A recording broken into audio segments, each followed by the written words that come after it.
Hi, welcome back to our Lent devotions. Today we'll be looking at Luke 23, verses 44 to 49, and I'm going to read that out to get us started. It was now about noon, and darkness came over the whole land until 3 in the afternoon, for the sun stopped shining, and the curtain of the temple was torn in two. Jesus called out with a loud voice, "Father, into your hands I commit my spirit." When he had said this, he breathed his last. The centurion, seeing what had happened, praised God and said, "Surely this was a righteous man." When all the people who had gathered to witness this sight saw what took place, they beat their breasts and went away. But all those who knew him, including the women who had followed him from Galilee, stood at a distance, watching these things. I feel like a lot we forget how significant this was.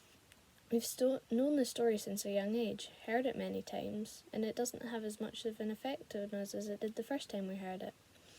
But while reading this again, something stood out to me, that was the sun stopped shining for 3 hours in the middle of the day to mark how big of a deal this was.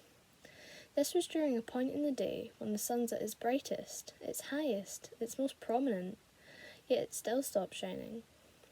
Another thing was, I kept thinking, wow, Jesus gave everything for everyone else, despite them being the ones who put him there to die at the cross in the first place. He was willing to die for his friends, family, and everyone, including us, just so we could be with him and not have to die for all of our sin. He'd done nothing wrong. He didn't need to die.